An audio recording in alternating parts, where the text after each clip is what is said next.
Bueno, pues seguimos aquí en nuestro foro anual de observatorios de seguridad, justicia y legalidad y pues estamos listos para iniciar un espectacular panel, el segundo panel del día, y el título es Herramientas conceptuales y prácticas para entender los fenómenos criminales y de violencia. Tenemos a un moderador maravilloso que es el doctor Gustavo Fondevila. Él es profesor investigador del CIDE, del Centro de Investigación y Docencia Económicas, especializado en criminología empírica y cuantitativa comparativa. Se enfoca en la justicia penal y las prisiones en América Latina mediante el uso de encuestas de prisiones, registros judiciales y muchos más temas. Su trabajo más reciente examina la relación entre la violencia carcelaria y el gobierno criminal dentro de las cárceles de la región. También estudia las instituciones de justicia penal desde una perspectiva cuantitativa, como la fiscalía, la defensa y los tribunales. Por favor, doctor Fondevila, el micrófono es suyo y pues adelante con este panel. Miroslava, muchísimas gracias. Bueno, quiero comenzar agradeciéndole a todos los asistentes y también a las ponentes. Tenemos un panel de lujo, voy a ir presentando individualmente a cada una de ellas antes de hablar, pero es Amalia Pulido del CIDE, Siria Gastelum del Global Initiative Against Transnational Organized Crime, Doria Vélez del Observatorio Nacional Ciudadano, ella es de la casa, Cecilia Farfán Méndez de UCSD, y Julia Jansura de Global Financial Integrity. Después voy a leer una semblanza antes de que cada una de ellas comience su exposición. Nuestro panel es sobre herramientas conceptuales y prácticas para entender los fenómenos criminales y de violencia. Me siento particularmente honrado de estar moderando a las colegas porque es un panel que va a intentar hablarnos, digamos, de los nuevos frames para entender también las nuevas complejidades de los nuevos crímenes, de las consecuencias y de los costos que tiene para la sociedad estos crímenes. El objetivo del panel es compartir marcos analíticos para caracterizar y comprender los fenómenos criminales y las dinámicas de violencia desde una perspectiva local, integral, pero también de interseccionalidad. En este marco, a partir de los proyectos o publicaciones presentadas, lo que vamos a hacer es reflexionar y discutir sobre las herramientas para desarrollar un mejor entendimiento de dichos fenómenos que nos permitan generar conocimiento y propuestas de solución focalizadas. Uno de los desafíos de este panel, y ya con esto le doy la palabra a la primera ponente, uno de los desafíos de este panel creo que es, digamos, extender nuestro conocimiento y sobre todo nuestro conocimiento metodológico y cómo debemos entender ciertos crímenes en áreas en las que hay relativamente poca información. Vamos a escuchar hoy aquí temas de finanzas, de los que sabemos prácticamente muy poco en relación al crimen organizado, temas de derechos humanos, temas de comportamiento criminal, temas de resiliencia seguramente también, es decir, son todas áreas novedosas de las cuales seguramente en los próximos años vamos a ver avances muy importantes y muy interesantes para explicar el crimen en nuestro país y en la región. La primera expositora es Amalia Pulido. Ella es profesora de la División de Estudios Políticos del CIDE, es doctora en Ciencia Política por la Universidad del Norte de Texas, con especialización en política comparada y métodos cuantitativos. Ella ha trabajado en el Colegio de México en proyectos relacionados con Big Data en ciencias sociales. También ha sido profesora visitante en UCSD, en el Centro de Estudios sobre México y Estados Unidos. También ha estado en el Centro de Estudios de Latinoamérica de la Universidad de Pittsburgh y en la Universidad de Michigan. Básicamente sus líneas de investigación incluyen el estudio de los sistemas electorales y de partidos, el comportamiento electoral, las alianzas electorales en democracias incipientes, la violencia criminal y política, las guerras civiles, así como los procesos de democratización con una perspectiva comparada. Amalia, el micrófono es todo tuyo, son 10 minutos de exposición, después seguimos con los demás y tenemos todas las preguntas y discusión al final. Muchísimas gracias. Adelante. Gracias, Gustavo. Pues buenas tardes a todas y a todos los que nos acompañan. Es un gusto estar en un panel con colegas tan admiradas. Y bueno, también reiterar mi agradecimiento a la red de observatorios y al Observatorio Nacional Ciudadano. Voy a empezar a compartir mi pantalla para poder presentar el tema del que quiero hablar hoy. Básicamente, quiero hablar sobre algunos conceptos que hemos aprendido de la literatura de gobernanza criminal para después mostrarles mi contribución desde mi propia agenda de investigación sobre un proceso bastante común en la democracia mexicana, que es la captura del Estado por parte de organizaciones criminales, específicamente en el nivel local. Entonces, bueno, básicamente nos encontramos ante un escenario en donde el crimen y el Estado se combinan y, digamos, interactúan en lo que muchos colegas y lo que en la literatura conocemos como esta llamada zona gris. Es decir, existen interacciones entre estos dos actores, sobre todo en la democracia mexicana, aunque hay otros ejemplos en perspectiva comparada donde esto también ocurre, en donde, bueno, se dan relaciones en diferentes esferas entre ambos actores, y una de esas esferas de la que voy a hablar más a profundidad el día de hoy, pues es la esfera política.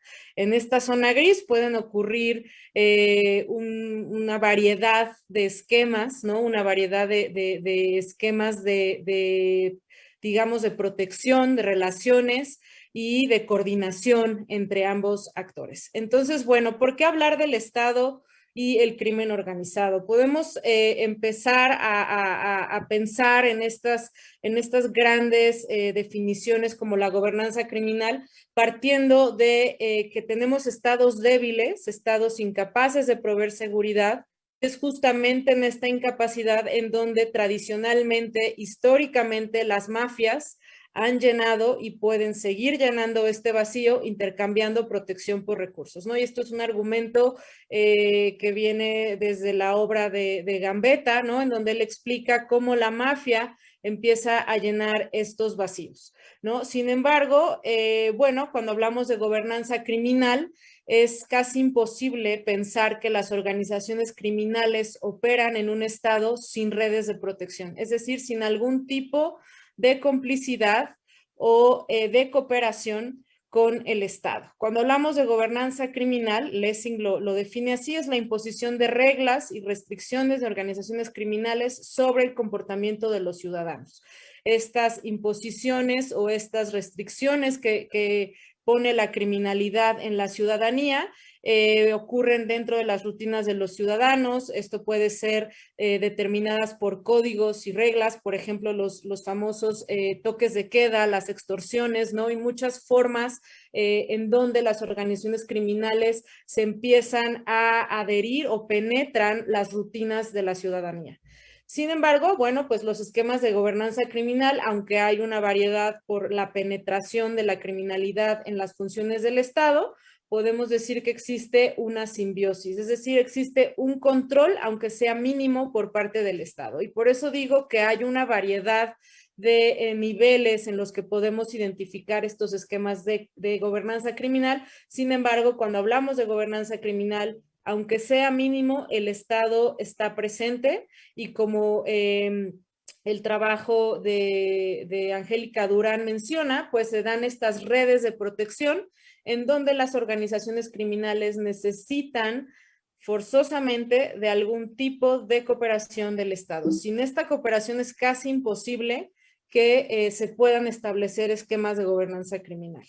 Hay diferentes mecanismos para establecer este tipo de esquemas. ¿Y por qué es relevante hablar de gobernanza criminal cuando hablamos de violencia? Porque, digamos, son fenómenos que forman una cadena de causalidad, ¿no? Y ahorita voy a explicar un poquito más de esto. Entonces, bueno, existen diferentes mecanismos para establecer esquemas de gobernanza criminal. Principalmente la gobernanza criminal se da en estas tres esferas: en la esfera de la economía, mediante la imposición, como ya decía, de cuotas, de derecho de piso, de extorsión. También se da en el esquema de la sociedad. Ahora en la pandemia vimos varias organizaciones criminales repartiendo despensas, ¿no? Yendo a comunidades y, digamos, fortaleciendo esos vínculos sociales que son sumamente importantes para poder sobrevivir como organizaciones criminales, ¿no? Y otra parte, otra esfera es la política. En la política pasan cosas muy interesantes como la captura por parte de organizaciones criminales a los políticos, a los actores políticos que operan en diferentes niveles de gobierno. Esto sin duda no es un fenómeno nuevo en el caso mexicano, sabemos que es desde el periodo autoritario o del partido hegemónico, ya se daban conexiones criminales, acuerdos entre el Estado y las organizaciones criminales. Sin embargo, este fenómeno sigue presente, pero ha evolucionado en su forma de expresarse. Entonces, bueno, como decía, las organizaciones criminales en una democracia necesitan estructuras estatales para poder operar y maximizar recursos. Sería bastante inocente pensar que el Estado es ajeno o que el Estado no conoce la existencia de este tipo de operaciones criminales, ¿no? Y entonces en la esfera política, pues un poco el argumento desde mi investigación es que capturan las decisiones de los partidos políticos para poder asegurar redes de protección y acceder a recursos. Y como ya les decía, existe una larga historia de relaciones entre políticos y organizaciones criminales. Esto es un fenómeno mundial. La gobernanza criminal no es un fenómeno exclusivo ni específico del caso mexicano. En Estados Unidos en los 80 tenemos grandes casos documentados como alcaldes de las ciudades como Boston, Filadelfia y Nueva York, en donde estaban directamente relacionados con los líderes de las mafias locales. En Japón tenemos el caso de la organización Yakuza y su relación estrecha con miembros del Partido Liberal Demócrata. En Colombia también tenemos este caso de grupos criminales y candidatos, inclusive y también las guerrillas y digamos los propios paramilitares, quienes postulan o digamos respaldan candidaturas, ¿no? Y en Guatemala también se da, ¿no? Estos son algunos ejemplos, por supuesto que hay muchos más en perspectiva comparada, pero solo para hacer énfasis en que esto no es un fenómeno exclusivo del caso mexicano. Entonces, bueno, ¿cómo establecen estos esquemas de gobernanza criminal? Las organizaciones criminales, pues las elecciones son un punto realmente primordial y clave para entender el establecimiento de este tipo de estructuras. En la literatura hemos identificado dos, una es la estrategia de cooperación y una es la estrategia de confrontación. Yo hoy voy a hablar más de la estrategia de cooperación. En cuanto a la estrategia de confrontación, tenemos el trabajo de Sandra Ley y de Guillermo Trejo, en donde analizan la confrontación, es decir, ataques de políticos, cuál es esta lógica detrás de ataques, de ejecuciones, y un poco la respuesta es, quieren ganar control territorial, tener acceso a recursos del Estado y eliminar a rivales criminales. Entonces, para establecer estos esquemas de gobernanza criminal, pues una de las herramientas o de los mecanismos que tienen las organizaciones criminales es confrontar, es decir, utilizar la violencia en contra de actores políticos que pueden resultar incómodos o que pueden, digamos, ser un obstáculo para poder maximizar los objetivos de las organizaciones criminales. Y por otra parte, tenemos la estrategia de la cooperación. En esta estrategia se dan esquemas de captura de candidatos y políticos, es decir, las organizaciones criminales buscan establecer alianzas en el proceso de definición de candidatos y con ello reducir incertidumbre sobre el futuro político, digamos, sobre todo en los niveles locales. Como ya les decía, la violencia político-electoral, que es un fenómeno muy conocido y muy empleado en el contexto mexicano, pues busca influir, cambiar o modificar alguna parte del proceso electoral. Este tipo de violencia no es solo utilizado por organizaciones criminales, sino por actores violentos no estatales en general. Y un poco, pues, la lógica es modificar la competencia. Tenemos documentados casos en donde este tipo de violencia inclusive deja sin candidatos a municipios, ¿no? O digamos, de repente hay solo un candidato o candidata porque los demás renuncian a la candidatura por miedo a ataques, amenazas que han recibido. Esto también tiene implicaciones importantes en la calidad de candidatos, en el número de candidatos y en el comportamiento de la ciudadanía, que esto también ha sido ampliamente estudiado por la doctora Sandra Ley, en donde, bueno, los ciudadanos tienen que salir a votar en medio de un clima electoral altamente violento. Como ya decía, algunas explicaciones para el uso de este tipo de herramientas, como es la violencia político-electoral, es reducir la incertidumbre, asegurar triunfos de candidatos afines, eliminar candidatos que se negaron a pactar o que pactaron con organizaciones criminales rivales o acuerdos no respetados. Ahora, con la reelección en México, hemos también visto varios ejemplos en donde candidatos que buscaban la reelección pues no llegan al final o sufren algún tipo de ataque por una de las posibles explicaciones es que no respetaron los acuerdos previamente establecidos con las organizaciones criminales y bueno, pues se utiliza esto. La captura del Estado es un fenómeno que ha sido sobre todo estudiado por los economistas y básicamente es establecer conexiones políticas para fines de negocios, para fines económicos, ¿no?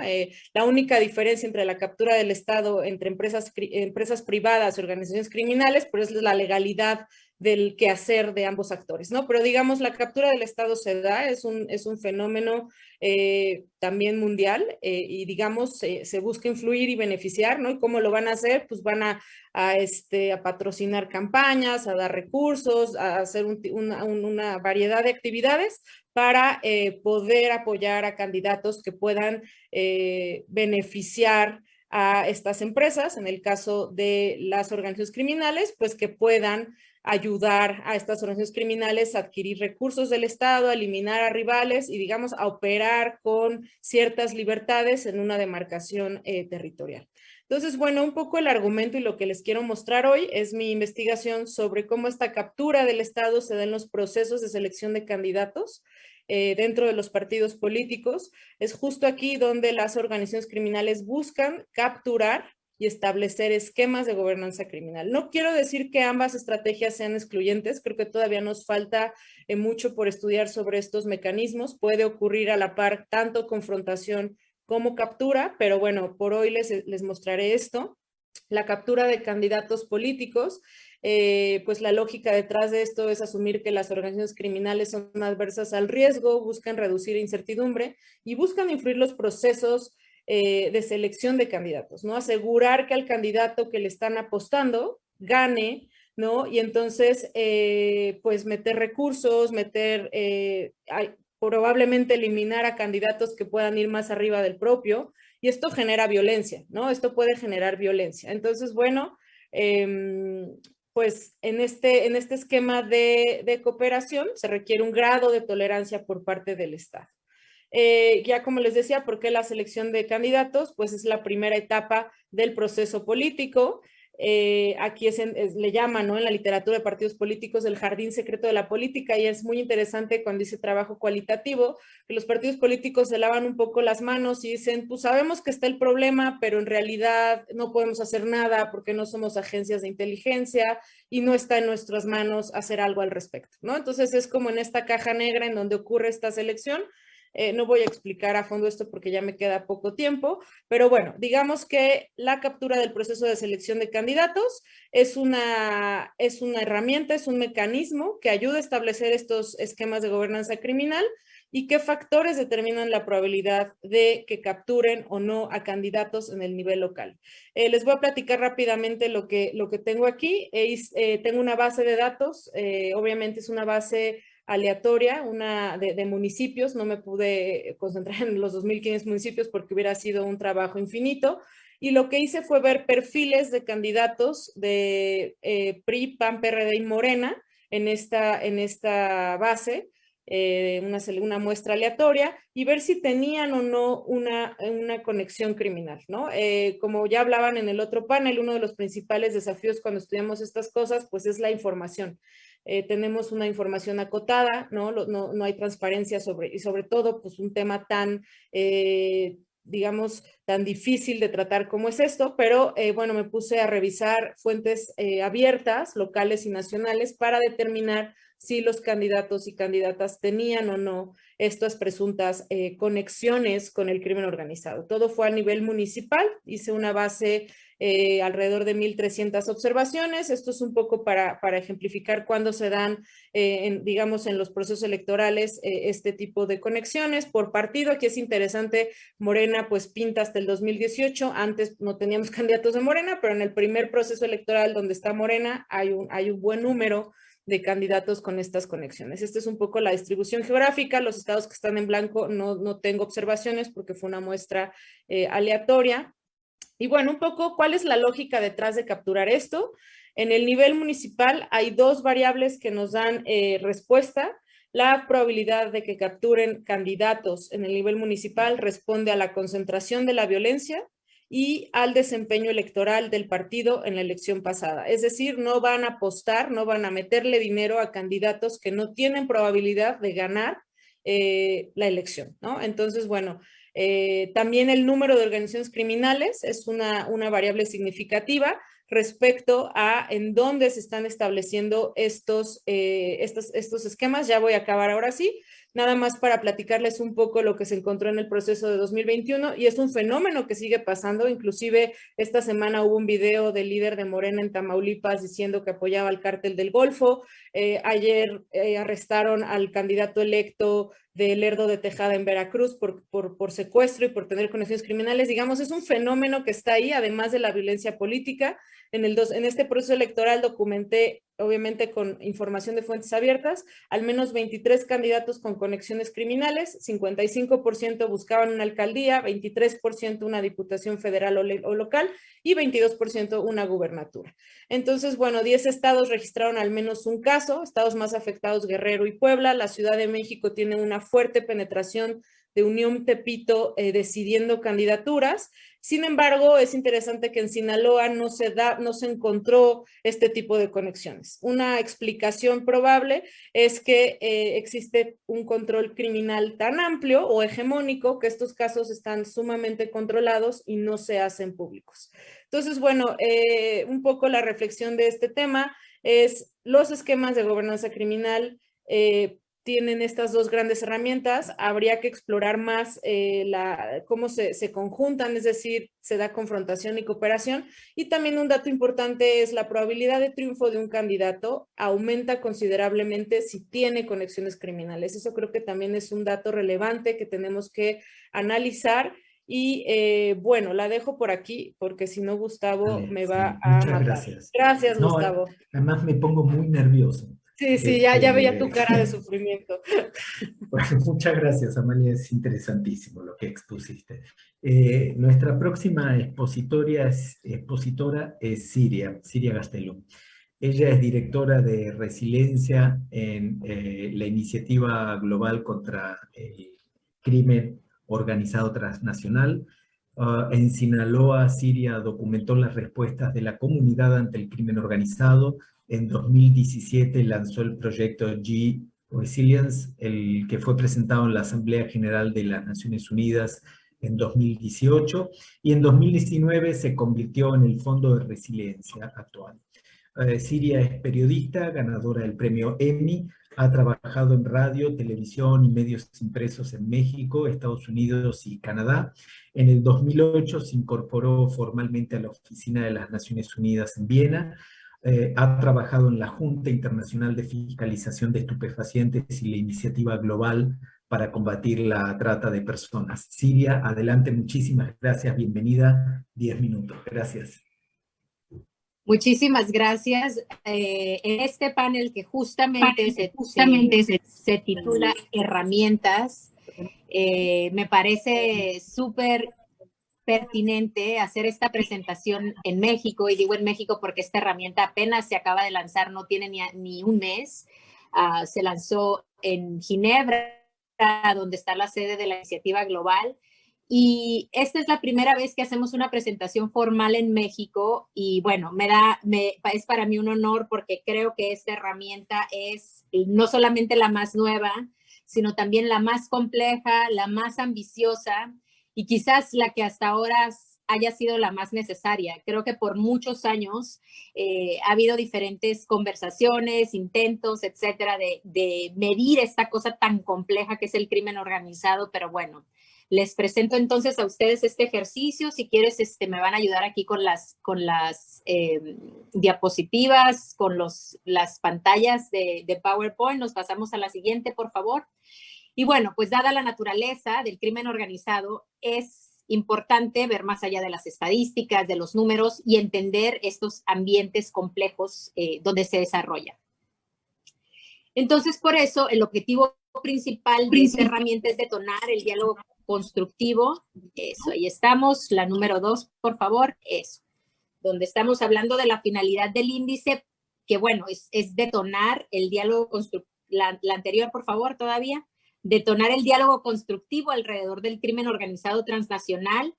Y bueno, la naturaleza multidimensional de esta herramienta permite un mejor entendimiento de las relaciones y causalidades, estas causalidades de las que hablaba Amalia, que existen entre los diferentes indicadores. Esto permite al índice facilitar un contexto que promueve la investigación y el análisis basados en la evidencia. El valor, obviamente, de esta herramienta, este es el primer ejercicio, este valor crecerá con el tiempo, pues se espera que se desarrollen versiones mejores del índice y de esta manera, pues los actores interesados podrán evaluar con el tiempo las diferentes tendencias y se espera que el índice desarrolle una función predictiva. La siguiente, por favor. Ahora, ¿qué es el índice global de crimen organizado? Pasamos a la siguiente diapositiva y bueno, el índice no solamente mide el crimen organizado y temas relacionados, sino que también evalúa la resiliencia de los países frente a este fenómeno, reconociendo que la criminalidad y la resiliencia al crimen están interrelacionados y que el valor de la herramienta pues aumenta cuando comparamos estos dos componentes. La criminalidad se representa en esta pirámide que ustedes pueden ver y la resiliencia se representa en la pared de resiliencia. Bueno, también les digo que todo esto, la herramienta y cómo se desarrolla y los rankings de los países, la pueden ver. Ahí estaba en la diapositiva, una de las anteriores, osindex.net. Y todo esto que voy a estar explicando va a hacer más sentido. Pero bueno, en esta pirámide de criminalidad y esta pared, también se evalúan otros indicadores, ¿no? En la de criminalidad tenemos, por ejemplo, dos componentes que son el alcance y magnitud de 10 mercados criminales y en el 2 están los tipos de actores criminales. Y en la resiliencia hay 12 peldaños o 12 barreras hacia arriba, 12 que forman esta pared donde a más alta la pared, mayor resiliencia.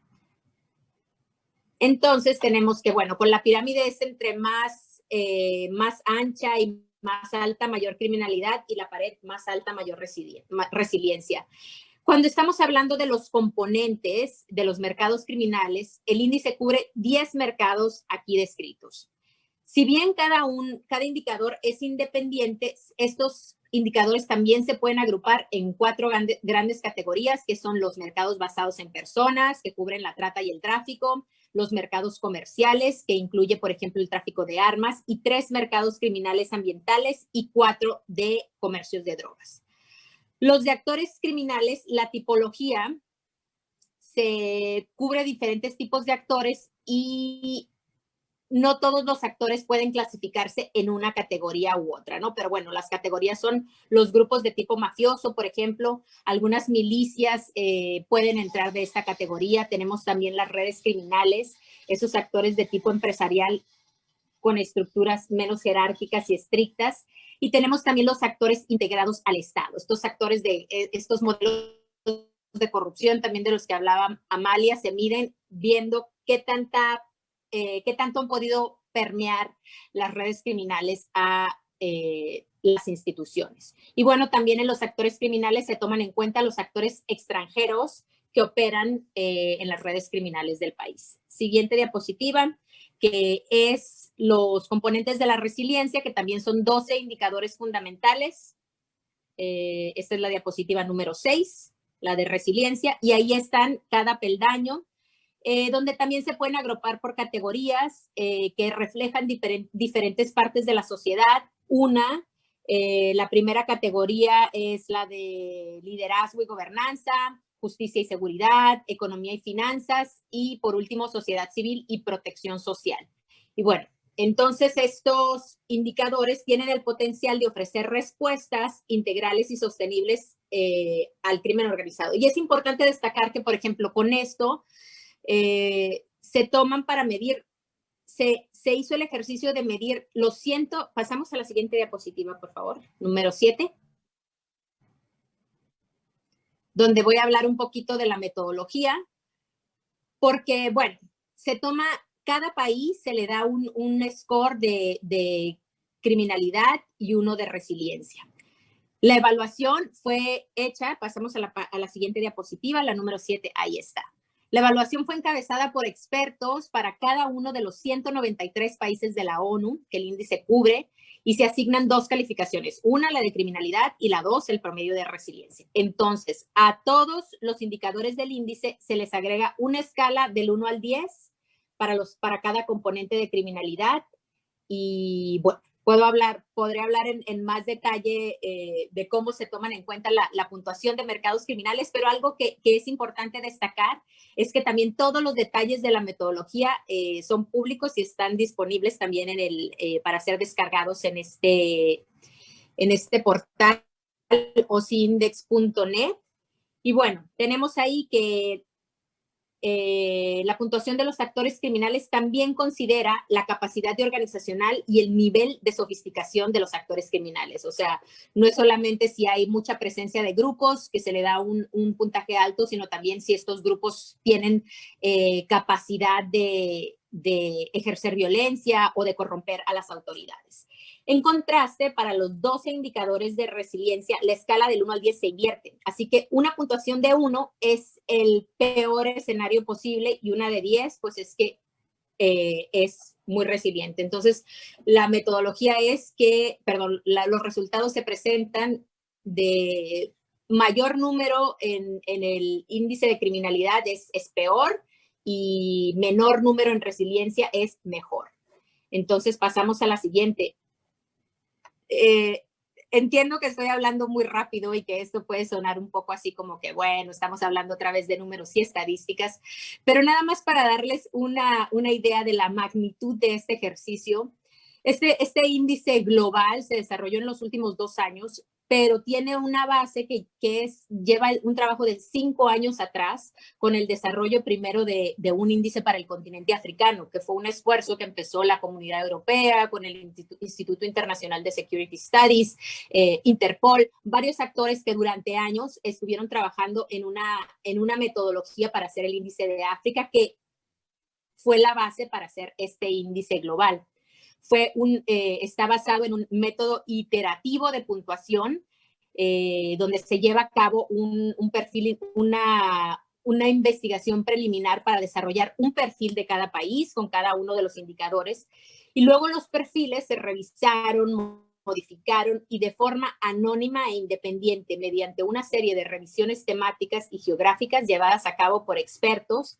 Y las aportaciones de estas rondas se consolidaron y los perfiles otra vez se sometieron a una serie de evaluaciones que incluyen consultas con nuestros investigadores en los observatorios de Global Initiative, con los miembros de nuestra red. Por ejemplo, Cecilia es uno de los miembros consultados, para que las evaluaciones fueran calibradas y también ver las comparaciones globales y regionales. Al final, más de 5,000 indicadores se revisaron y calificaron, y este proceso contó con el trabajo de más de 350 expertos, lo que pone de manifiesto el esfuerzo colectivo que tomó desarrollar este producto tan complejo. Pasamos a la siguiente diapositiva, por favor. Y bueno, claro que sabemos que hay sesgos, limitaciones. Este fue un ejercicio hecho en COVID, o sea, y podemos hablar también de eso a más detalle, pero lo que sabemos y regularmente lo repetimos es que ha sido un ejercicio no fallido, flawed en inglés, ¿cómo se dice? Un ejercicio con muchos errores, pero todavía necesario, y que bueno, el punto es que siga mejorando, ¿no?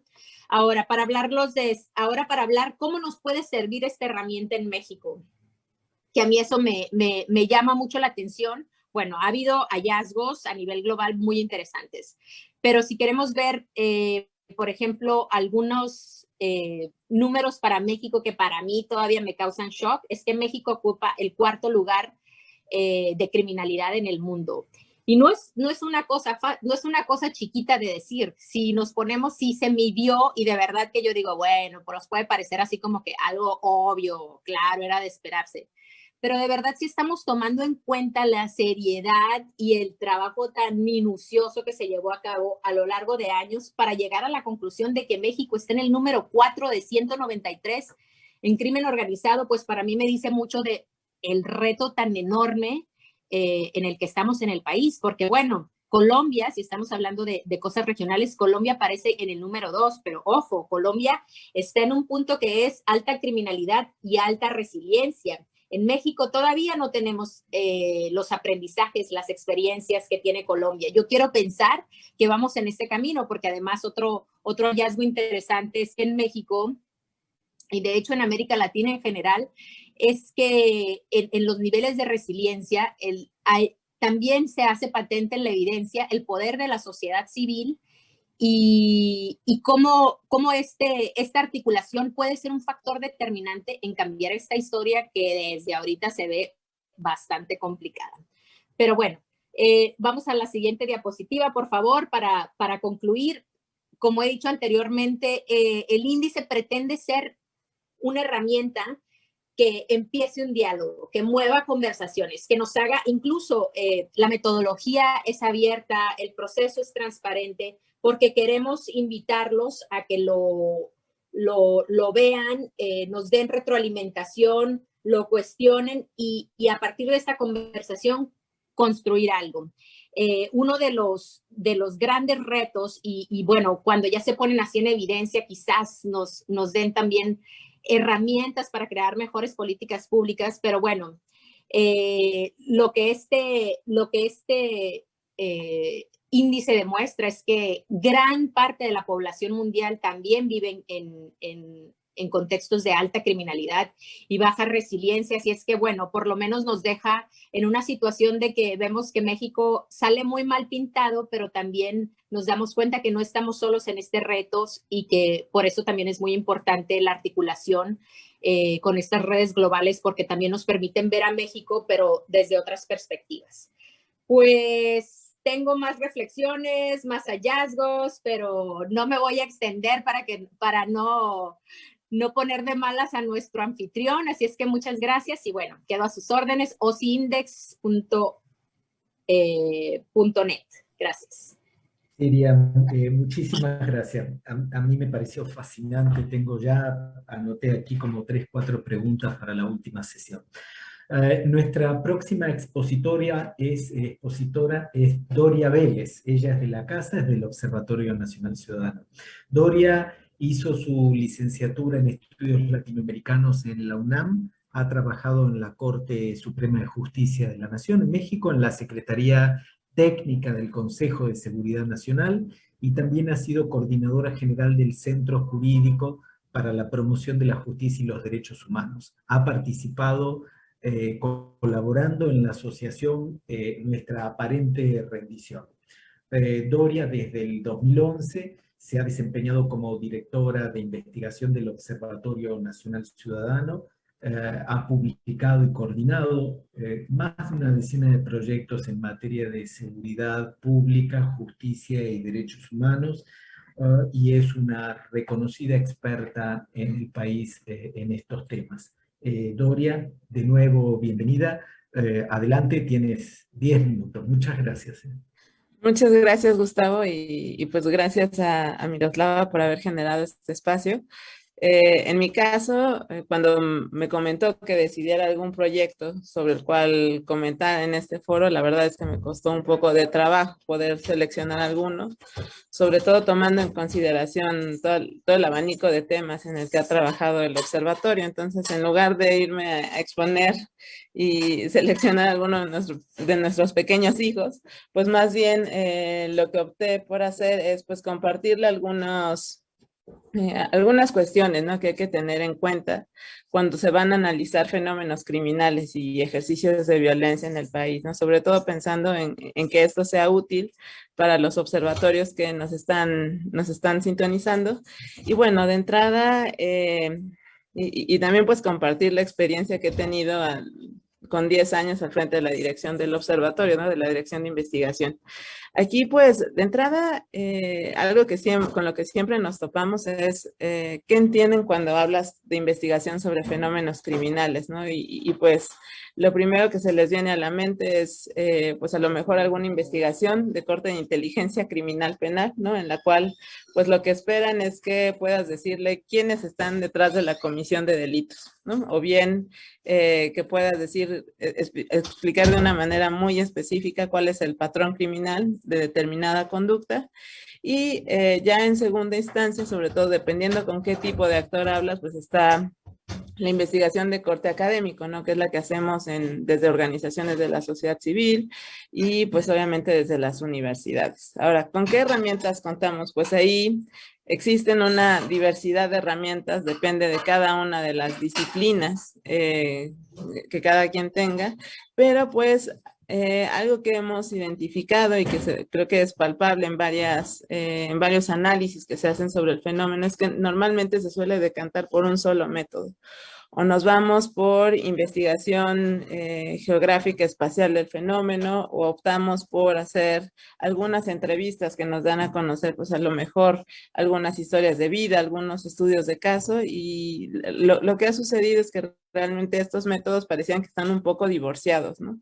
Y pues este divorcio de métodos, al menos aparente, pues genera ciertos sesgos sobre la manera en cómo ves el fenómeno y también las interpretaciones que puedes llegar a tener.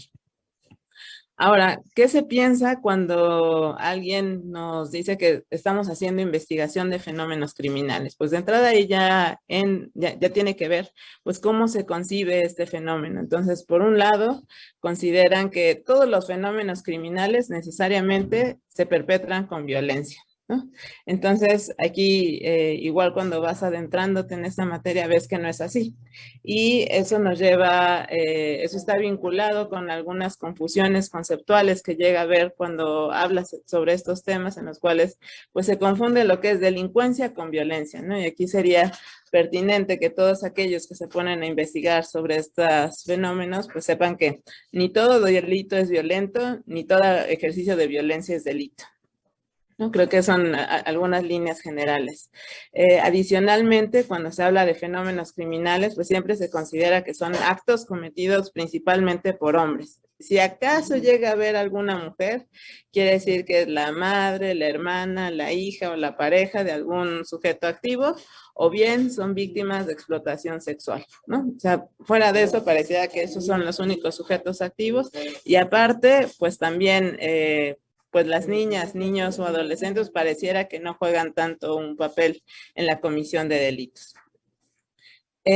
También se considera que son actividades sencillas de llevar a cabo, ¿no? O sea, que es fácil perpetrarlas para obtener ganancias económicas. O sea, siempre que hablamos de estos fenómenos, siempre se hace referencia a ellos como que es la vía fácil para conseguir recursos económicos, pero pues aquí habría que preguntarse quién de los que estamos en esta mesa, pues sabría cómo traficar por lo menos 1 kilo de coca entre países, ¿no? Creo que ahí sería un reto que quizás no sabríamos contestar.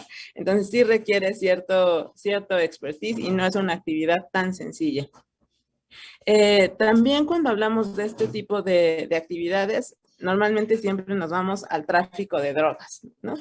En algunas ocasiones vamos a cuestiones de trata de personas, pero sobre todo si esa trata de personas, aquellas que están ligadas con la explotación con fines sexuales, pero pareciera que fuera de ese mercado ilícito no existe otro mercado ilícito y entonces ahí estamos todos analizando el mismo fenómeno. También pues ha jugado un papel importante todos los estereotipos que se han generado en torno a los fenómenos criminales, ¿no? Ahí han jugado un papel importante las distintas series, películas en las cuales pues ya tenemos una imagen preconcebida de cómo es el delito y cómo son quienes cometen estos delitos. Justo partiendo de ello, pues incurrimos en la clásica narrativa de buenos, malos, del enemigo, ¿no? Quien comete un delito es necesariamente una persona mala, cuando pues más bien podría ser una persona oportunista que se está aprovechando de algún tipo de vacío legal o alguna actividad a partir de la cual dice, bueno, yo puedo conseguir algún ingreso económico a partir de ello. Aquí, por ejemplo, cuando nosotros hicimos el estudio sobre plaguicidas ilegales, pues la idea preconcebida que teníamos era, bueno, a lo mejor está detrás de ello exclusivamente la participación de grupos delictivos, ¿no? Como ese gran ente de grupos delictivos. Y pues lo que realmente encontramos es que hay veces que son personas que conocen cómo es la cadena de producción de estos plaguicidas y que dicen, bueno, a lo mejor yo puedo generar alguna ganancia económica aprovechando de estos vacíos que hay en torno a la respuesta institucional frente a los plaguicidas ilegales. También vemos que se considera que para cometer un delito se requieren infraestructuras muy sofisticadas, ¿no? Está la clásica imagen de un laboratorio en donde crees que están preparando droga y la verdad a veces no es tan sofisticado, ¿no? Está, por ejemplo, el caso del fentanilo, ¿no? En el cual dices, no, pues la preparación de esta sustancia pues tiene que ser todo un proceso muy controlado y cuando escuchas algunas crónicas, ¿no? De quienes han estado detrás de la producción de fentanilo, pues ves que no es así, o sea, simplemente ellos sabían en qué momento estaba bien el fentanilo, dependiendo de su frecuencia cardíaca, ¿no? Entonces estamos así, pero bueno, esa es la idea que tenemos sobre ellos. Y sabemos que son actividades altamente lucrativas, pero cuando nos ponemos a analizar el fenómeno, eso lo dejamos de lado, o sea, dejamos de lado por completo el eje y la noción del porqué de esas actividades, ¿no? ¿Qué otras cuestiones? Pues también pareciera que este fenómeno delictivo pues tiene ciertas delimitaciones. Pareciera que estos terminan en cuanto terminan las playas de cualquier país y nos olvidamos que pueden ser cometidas, por ejemplo, en pleno mar, ¿no? O sea, como la piratería marina. Nos olvidamos del plano digital, que también la misma cantidad de delitos que se pueden cometer en persona se pueden cometer en el ámbito digital. También, pues siempre creemos que todo fenómeno criminal es delincuencia organizada y es transnacional. O sea, como que eso ya le da cierta importancia y lo hace bastante rimbombante y entonces creemos que ya todo cae dentro de esa categoría. Y con eso pues ignoramos que algunos fenómenos criminales tienen unas características netamente locales y microrregionales. Otra de las cuestiones que se suelen pensar es sobre todo cuando son algunos delitos que pueden estar en los linderos de violaciones a derechos humanos, pues la explicación generalizada sobre quién está detrás de ese delito y por qué. Ese es el caso, por ejemplo, de las desapariciones forzadas, la tortura, en la cual pues la respuesta más evidente fue el Estado y nos olvidamos por completo de análisis criminológicos que nos pudieran dar algunas otras pistas sobre las verdaderas características de los sujetos activos y las finalidades que se persiguen con las desapariciones. Adicionalmente, pues vemos o se considera la violencia por violencia per se y no consideramos que a lo mejor entre los grupos delictivos, pues es una manera de mandarse mensajes, ¿no? Simplemente lo damos como parte del fenómeno y ya está, y no reparamos en reflexionar sobre estos. Y pues consideramos que absolutamente todos los fenómenos criminales tienen características similares, ¿no? Y siempre va a haber una persona que va a ser la víctima, quien ha sido afectada directamente por esta conducta. Ahora, ¿qué es lo que se espera de este tipo de investigaciones cuando dices, bueno, me puse a investigar sobre los secuestros en México? Pues de entrada esperan que les expliques cada uno de los pormenores del secuestro en el país, ¿no? Cuando eso, o sea, se esperan explicaciones generalizadas. Se espera que demos soluciones y adicionalmente, pues se espera que podamos decirles qué grupos están detrás de la comisión de secuestros, ¿no? O incluso dónde están escondidos los secuestradores. Entonces, la verdad, ahí es donde cobra bastante relevancia saber identificar qué tipo de investigación es la que estamos haciendo sobre los fenómenos criminales. Una investigación de corte académico difícilmente va a poder contestar algunas de esas preguntas. A lo mejor podremos tener pistas sobre algunas soluciones, pero a nivel macro, dependiendo de cómo delimitemos el objeto de estudio y la región que vamos a analizar. Pero a lo mejor una investigación de corte de inteligencia criminal penal en un lugar muy específico, todo muy acotado, pues sí nos permitiría a lo mejor identificar quiénes están detrás de la piratería de X fenómeno, o quién está detrás de X secuestro, o quiénes están controlando el secuestro en determinado municipio. En términos generales, con esta explicación muy general, pero pues con piezas clave, ¿no?, sobre lo que se tiene que tener en mente cuando se aproxima estos fenómenos criminales, pues creo que hay algunas cosas que tenemos que tomar en cuenta antes de comenzar una investigación. O sea, de entrada, pues son fenómenos, como bien decía Gustavo, sobre los cuales luego no hay mucha información. Entonces, y sobre todo no hay mucha información sobre aquellos fenómenos que no son tan analizados. Eso nos sucedió en el caso de piratería, en el caso de plaguicidas ilegales, y pues ahí es necesario buscar la manera de construir información. Adicionalmente, pues la cuestión de tratar de brindar luz en torno a los fenómenos criminales que no son tan conocidos, porque a veces pareciera que todos estamos buscando la misma llave en el mismo lugar donde hay luz, y el resto de la habitación oscura nadie está buscando nada, ¿no? Entonces creo que eso es una tarea pendiente. Adicionalmente, pues es quitarnos toda la serie de estereotipos e ideas previas que tenemos sobre el fenómeno criminal cuando vamos a comenzar a estudiar estos. Y pues reconocer literalmente nuestra ignorancia cuando vamos a comenzar a analizarlos, ¿no? O sea, difícilmente quienes nos aproximamos a estos fenómenos vamos a conocer sus rasgos intrínsecos. Entonces, yo dejaría hasta aquí mi exposición. Gloria, muchísimas gracias. Me pareció interesantísimo. También me sentía como en el médico. Yo hago todo esto que tú dices, análisis espacial, género, nunca le doy rol activo.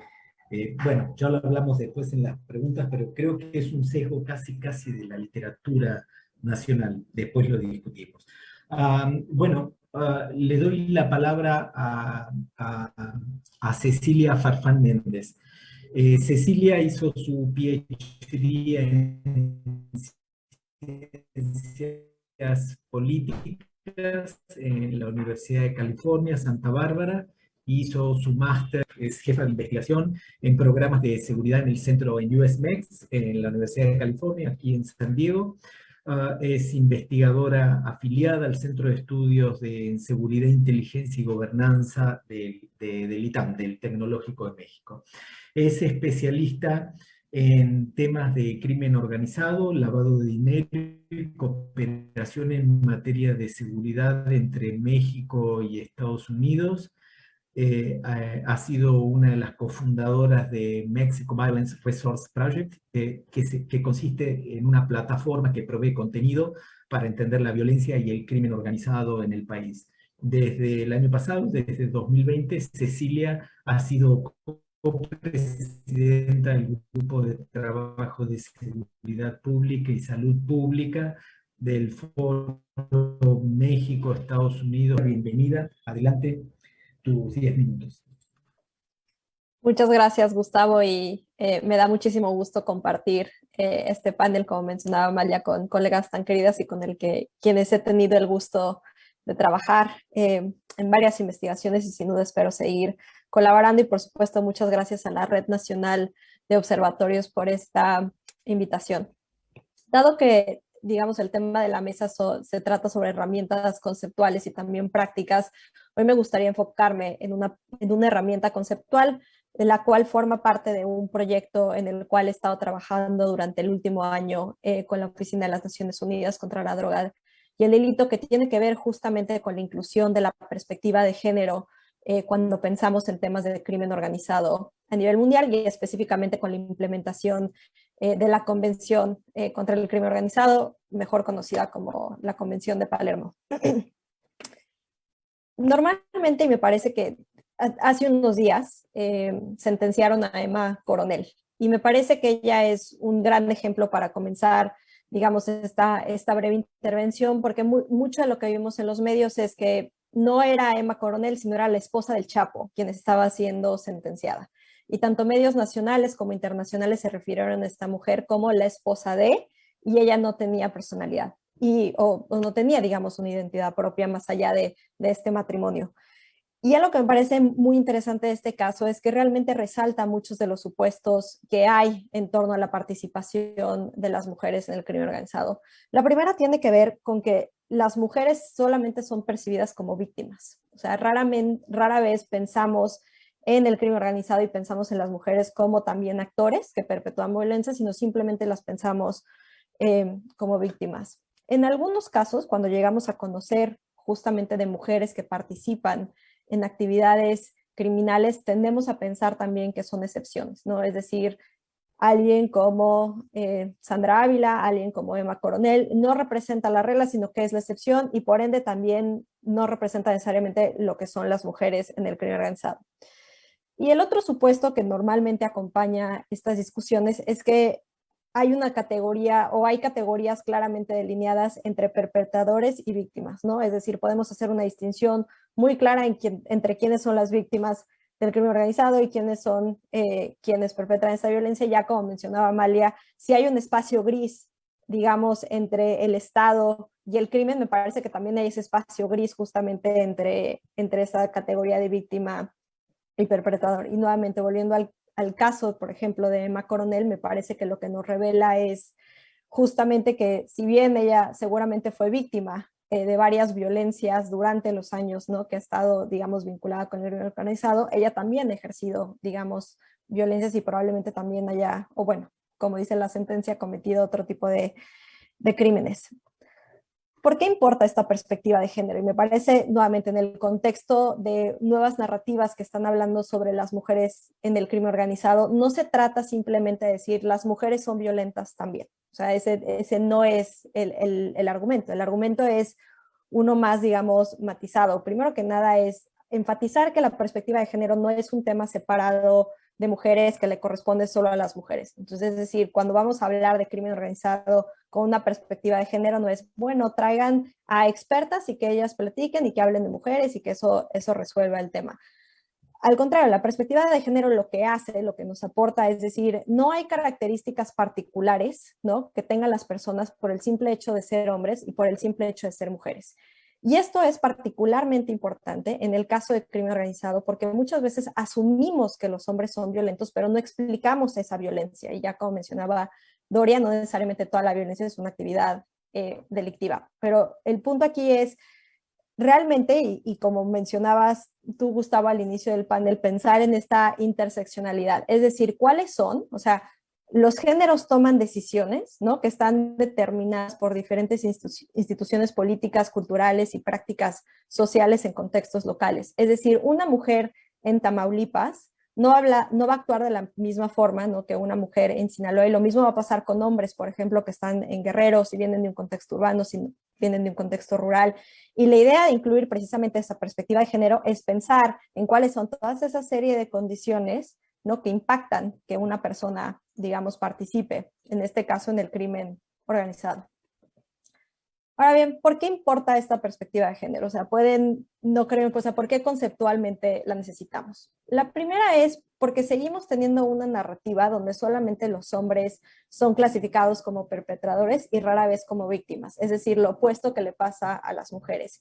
Y esto tiene consecuencias importantes porque lo que está ocurriendo es que los estados, o sea, no solamente en el caso mexicano, sino estados que tienen, digamos, problemas de crimen organizado serio, no ofrecen, digamos, servicios a las víctimas que tendrían que tener. Y pensemos, por ejemplo, en el caso de abusos sexuales que los hombres también pueden sufrir, o pensemos, por ejemplo, también en ser víctimas de trata. Y como no pensamos que los hombres también pueden ser víctimas, entonces difícilmente reciben estos servicios a los que tendrían que tener acceso.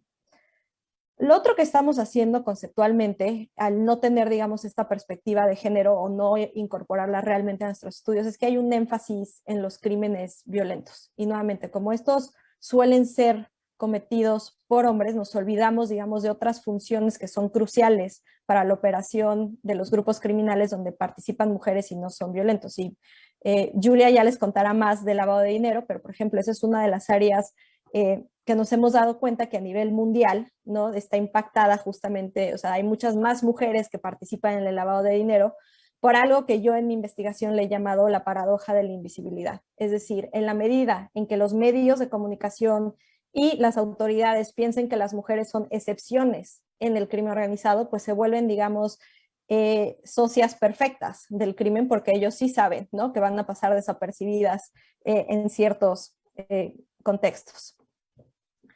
El otro punto que ya más o menos mencionaba es nuevamente que solamente pensamos que algunos crímenes impactan a las mujeres. Es decir, solemos pensar, por ejemplo, en la trata de personas como un crimen que solamente impacta a las mujeres o impacta a las mujeres en su mayoría. Y lo que es interesante es que datos que están saliendo alrededor del mundo dan cuenta también que cada vez con mayor frecuencia los hombres son víctimas de trata. El fin es distinto, o sea, las mujeres siguen siendo víctimas de trata en su mayoría por un tema de abuso sexual, los hombres por un tema de abuso o de esclavitud laboral. Entonces, lo que nuevamente con esta perspectiva de género lo que hace es ampliar ese horizonte de lo que vemos. Y por último, y me parece particularmente importante, es que la perspectiva de género también nos obliga a pensar en la integración de nuestros sistemas de justicia penal.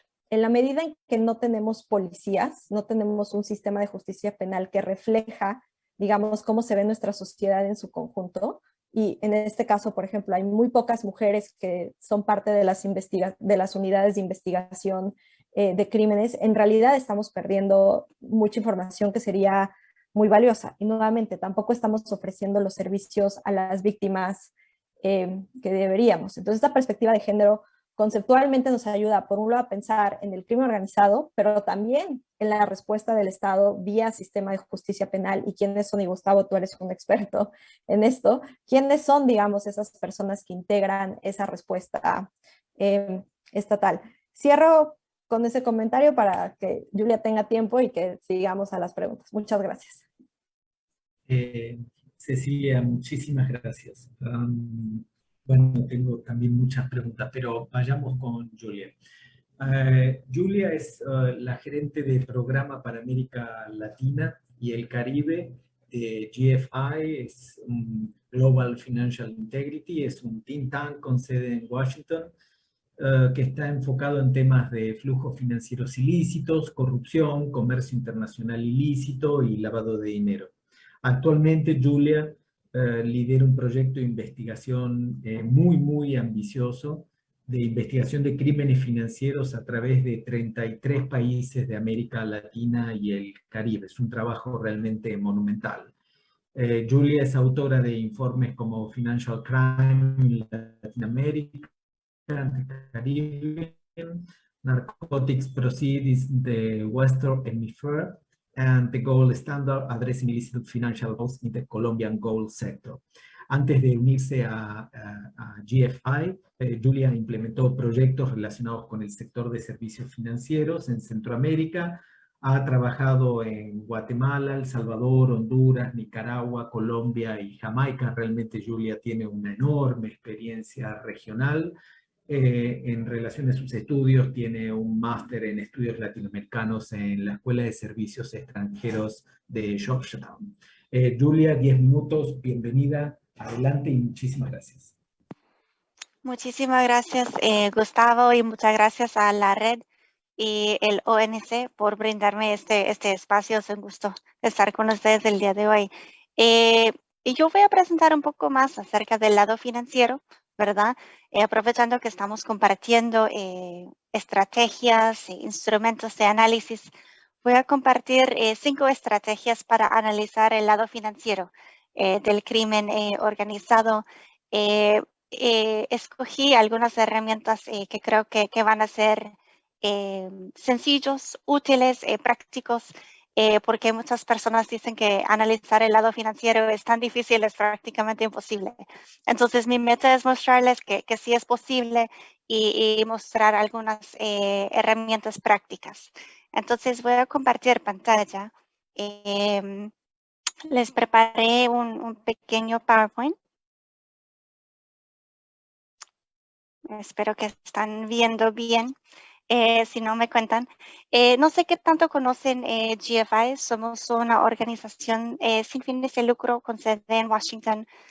Analizamos lo que son los flujos financieros ilícitos y trabajamos en 3 grandes áreas: investigación, incidencia en políticas públicas. Trabajamos mucho el tema de beneficiarios finales, por ejemplo, el reconocer el dueño verdadero de las empresas, y en implementación de proyectos.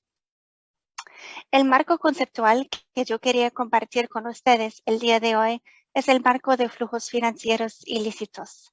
Esto es un tema específico que nosotros usamos en nuestro trabajo.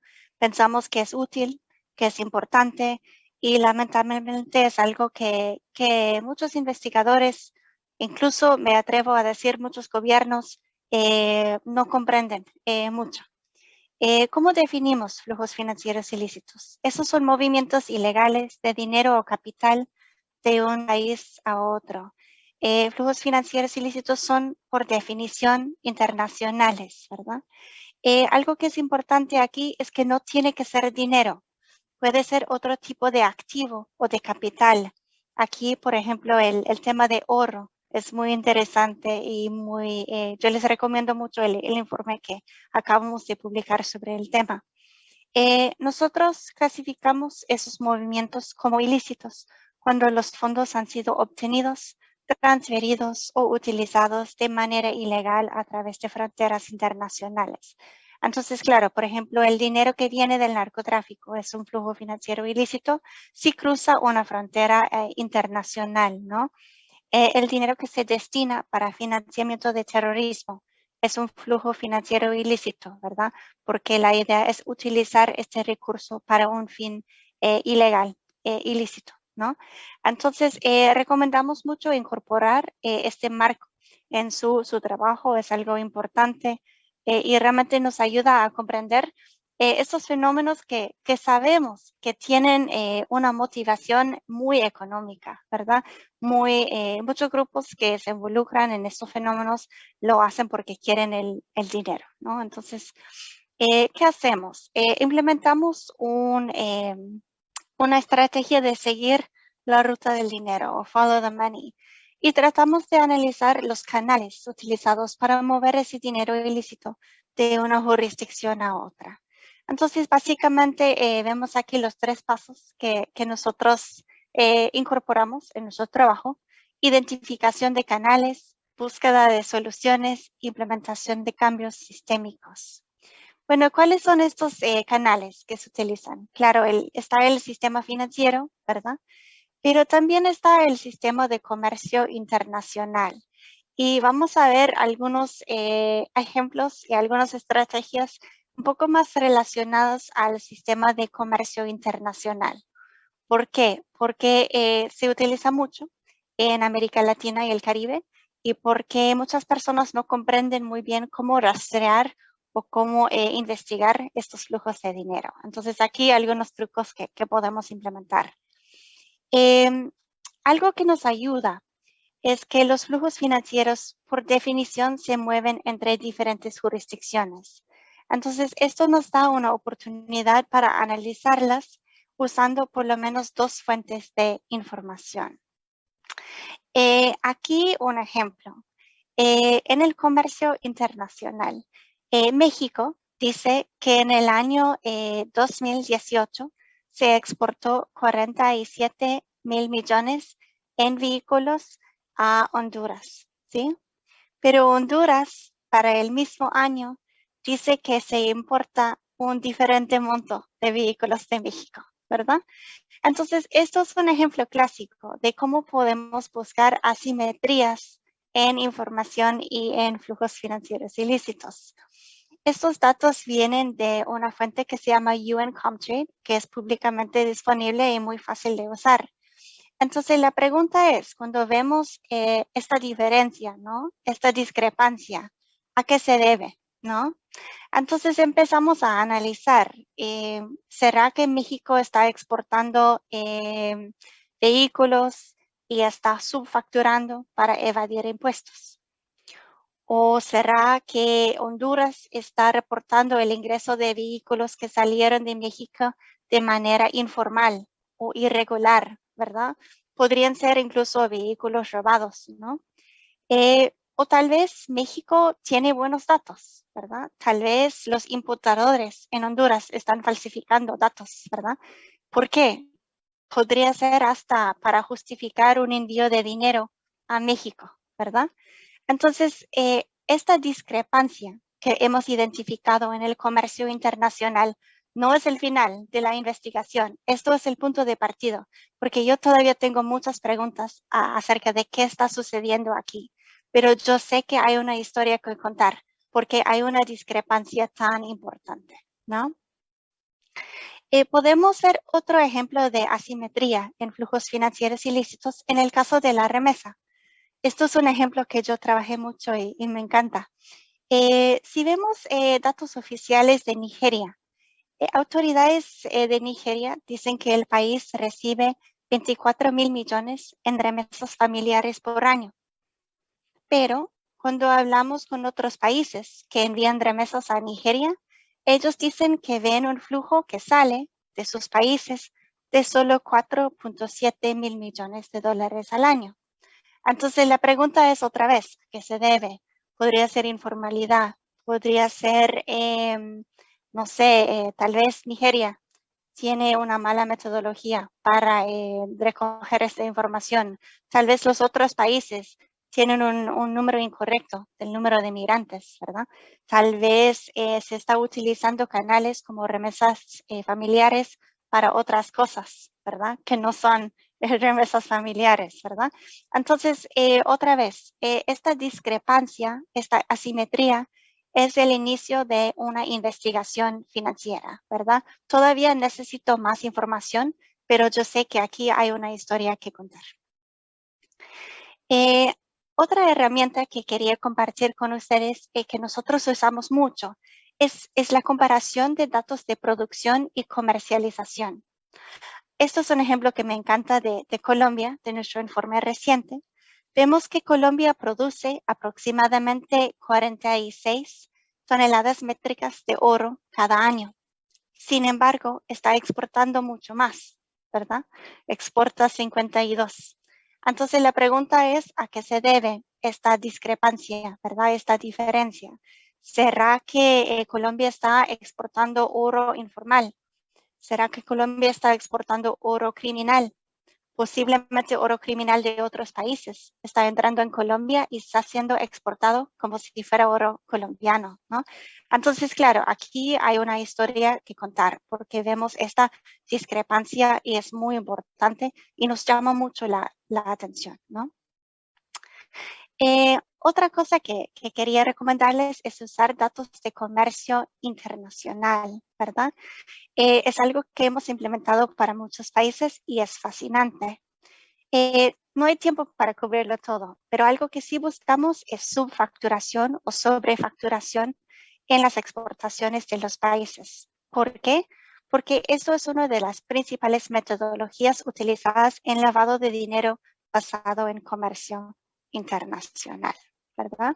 También buscamos otras cosas, por ejemplo, compañías que aparecen o desaparecen rápidamente, empresas que comparten representantes legales o domicilios, personas naturales que están exportando grandes volúmenes y, claro, exportaciones con números perfectos. En la vida real no hay números perfectos, ¿no?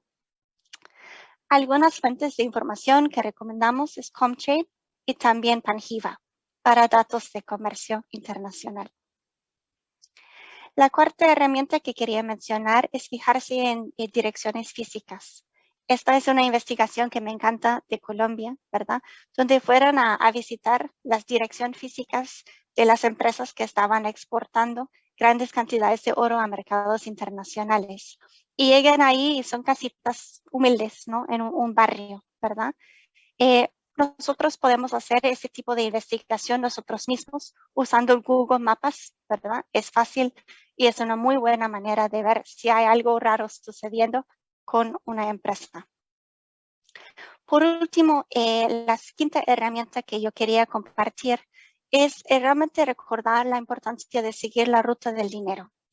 Si yo les digo el término comercio ilícito, ¿qué se les viene a la mente? Probablemente están pensando en drogas, algo ilícito, ¿verdad?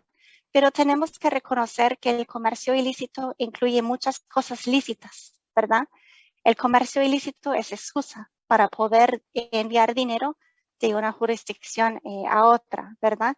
Y no necesariamente son cosas ilegales. De acuerdo al gobierno de Estados Unidos, por ejemplo, las mercancías más utilizadas en casos de lavado de activos basado en comercio son metales, carros, textiles y aparatos electrónicos, ¿verdad? Entonces tenemos que reconocer para nuestras investigaciones no es suficiente solo mirar mercancías ilícitas. También tenemos que mirar el movimiento de mercancías lícitas en transacciones sospechosas, que podrían ser excusas para el envío de dinero o activos ilícitos de una jurisdicción a otra. Esto es el clásico lavado de dinero basado en el comercio. Aquí cerrar dejando mi contacto y muchas gracias por el tiempo y el espacio. Julia, muchísimas gracias a ti. Bueno, vamos a abrir ya tengo algunas preguntas en el chat y tengo algunas preguntas que son generales y otras que son como más particulares dirigidas a cada uno. Recibí, Amalia tiene relación con tu trabajo y lo que pregunta uno de los asistentes es ¿cómo se puede hablar de conexiones criminales, por ejemplo, de un candidato, si en realidad no hubo un dictamen de la justicia? Es decir, dichas conexiones criminales no fueron probadas en un juicio. Yo creo que lo que el asistente, el colega que está preguntando eso, lo que le interesa a Amalia es saber cómo determinas las conexiones criminales cuando no hubo sentencia, ni hubo intervención judicial, ni hubo detención, ni nada. ¿Contesto ahora? Sí. ¿Sí? Ok. Sí, a ver, es una pregunta metodológica. Efectivamente, ¿sí me escuchan bien? ¿Sí? Ok. Un porcentaje muy mínimo es el que llega realmente a un juicio. O sea, sabemos que en México uno de los principales problemas es la impunidad. Y por lo general, pues este tipo de eventos justamente es la naturaleza del estudio, ¿no? No son procesados, ¿no? Entonces, lo que yo hice es una metodología en donde, por esto es un proxy, o sea, no quiero decir que sea efectivamente una conexión criminal comprobada por fuentes oficiales, porque para hacer eso no tendría ni siquiera 10 observaciones, ¿no? Ahora, la naturaleza del fenómeno en términos estadísticos le llamamos un evento raro, porque en realidad es un porcentaje muy pequeño de los candidatos en donde encuentro un indicio de conexión criminal. Es decir, de mi muestra, alrededor del 8% nada más de los candidatos y candidatas tienen este tipo de conexión criminal. Por eso le llamo conexión criminal y metodológicamente lo manejo como uno de los mejores proxies disponibles. ¿Qué es lo que hago? Reviso fuentes nacionales y locales y el criterio para determinar que existe la conexión criminal es que en al menos 3 fuentes periodísticas de diferente naturaleza, es decir, el Universal, La Jornada o fuentes locales, reporten este tipo de conexiones criminales. Un ejemplo muy claro es perdón que me extienda en esto, pero creo que sí es importante aclarar. Hubo un candidato en Guerrero en 2014, el Solitario del Sur, quien antes de ser nominado como candidato del PRD, cantaba narcocorridos, salía con armas largas en sus videos de campaña, gana la candidatura y 2 meses después llega la Procuraduría diciendo, creemos que este cuate tenía conexiones criminales y trabajaba para la familia michoacana. Entonces, sí, la naturaleza del evento es compleja, pero creo que justamente por eso no debemos dejar de analizarla y lo que utilizo es lo mejor disponible, que son fuentes abiertas. Entonces, bueno, es una aproximación metodológica y estoy más que abierta a compartir también esta sección con la persona interesada en ello. Perfecto, después nos quedamos en contacto, porque sí puso su nombre y es un colega conocido de todos nosotros. Es Ernesto López Portillo. Quería hacer una pregunta abierta a cada uno de ustedes. Yo he resaltado cosas de la exposición de cada uno y lo que a mí me pareció más interesante. Pero si tuvieran que decir en su investigación qué conceptos de análisis han quedado rebasados y por qué, y lo pudiéramos decir en, por ejemplo, 1 minuto cada uno de nosotros, o 1 minuto y medio, ¿qué conceptos elegirían? Es decir, yo, por ejemplo, escuchando la Amalia, me queda claro que lo interesante del gobierno criminal es que lo haga mejor que nosotros. Quiero decir que el Estado, ¿no? Que el Estado, o cuando la escuchaba a Siria y pensaba, jamás estudiamos la resiliencia, es un tema muy nuevo, y qué vínculos tiene con la violencia, y así sucesivamente con Doria, con Cecilia y con Julia. Si ustedes tuvieran que decir qué conceptos de análisis han quedado ya superados por los acontecimientos criminales de su área específica de estudio, ¿qué dirían? Amalia, estamos contigo, si puedes, si no pasamos, ¿eh? Creo que se me estaba perdiendo la conexión, pero si me escuchan bien, ok.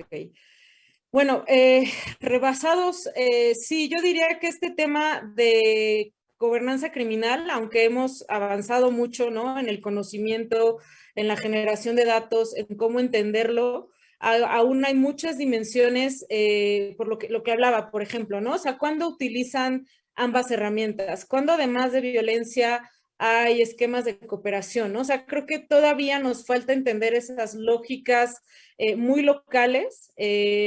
Digo, hay, como ya mencioné, ¿no? O sea, creo que el mismo concepto de gobernanza criminal nos ha ayudado a entender muchas de los fenómenos de este tipo de democracias y lo que pasa en niveles muy locales, pero sí creo que aún faltan muchas dimensiones por entender y por meternos más, sobre todo el estudio cualitativo, el cual es muy complicado hacer, ¿no? Cuando hablamos de este tipo de cosas, o sea, ir a entrevistar a gente que en el mejor de los casos fue víctima y resultó ilesa o aún sigue viviendo, ¿no? O entrevistar la lógica detrás de estas organizaciones criminales, creo que aún ahí nos falta entender un poco más cómo funcionan y cuáles son sobre todo las implicaciones al corto y mediano plazo. Ya sabemos que existen estos esquemas de gobernanza criminal, pero ¿qué seguimiento le estamos dando a aquellos municipios en donde sabemos que efectivamente ganaron candidatos que tienen estas presuntas conexiones criminales, ¿no? O sea, ¿qué es lo que viene después? ¿Se reeligen? ¿Cómo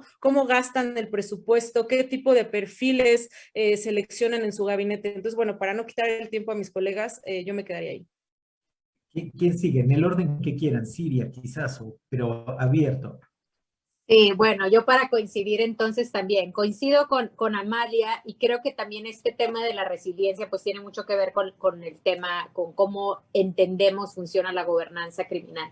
Para mí, y es reflejado en este esfuerzo del índice, lo que ya no nos sirve de mucho es nada más ver estos índices de criminalidad o estos temas sin la contraparte de la resiliencia, porque lo que es, a pesar de que todavía el tema es nuevo, de que todavía estamos en un proceso iterativo de cómo medir y cómo entenderlo, porque creo que esto nos va a ayudar a empezar a ver soluciones o ángulos donde no los habíamos estado viendo. Como antes estábamos entendiendo estas dinámicas o el crimen organizado era como una cosa que sucedía sin ningún contrapeso, sin ninguna reacción de la sociedad civil. Y al contrario, ¿no? Lo que hemos visto aquí en México, por ejemplo, con el tema de los desaparecidos, hay respuestas que están fuera de las respuestas estatales que pueden ser definitivas en la manera de entender las dinámicas criminales, ¿no? Entonces, por eso me parece muy importante ahora en cómo apostamos a entender estos fenómenos tan complejos. Me parece vital más bien tener estas dos visiones de cómo se desarrolla el crimen organizado, pero a la par de las expresiones que pudieran de alguna manera dar un contrapeso a las dinámicas criminales. Doria. Bueno, creo que hay muchísimos conceptos que ya están rebasados y también vacíos, ¿no? Por el propio rumbo que ha tomado la conversación en temas de seguridad. O sea, de entrada creo que la propia concepción de lo local. Lo hemos escuchado hasta el cansancio, sobre todo durante los últimos años, pero llega un punto en que te preguntas, bueno, ¿y qué es lo local? O sea, lo local solo me estoy refiriendo a X colonia, a X municipio, o local visto desde otra manera, hasta que llega un punto en que todo el mundo habla de lo local, pero nadie sabe bien específicamente qué es lo local.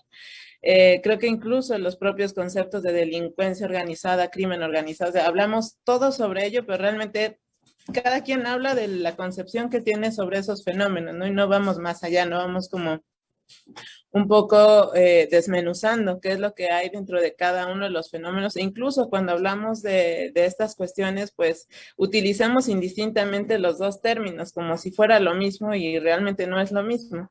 Y adicionalmente, pues sobre todo en este tipo de contextos como el caso mexicano, en el cual pues vemos estos nexos que llega a haber entre algunos grupos delictivos y quizás alguna autoridad, pues esa clásica explicación de las configuraciones político-criminales, digo, suena muy bien y suena muy elaborada, ¿no? Pero la verdad, de nuevo, ¿no? Estamos muy cortos para saber a que llega un punto en que hemos vaciado esos términos, pero los utilizamos todo el tiempo para explicar o tratar de explicar lo que está sucediendo. De nuevo, Doria, yo hago todo lo que vos decís. Bueno, Cecilia.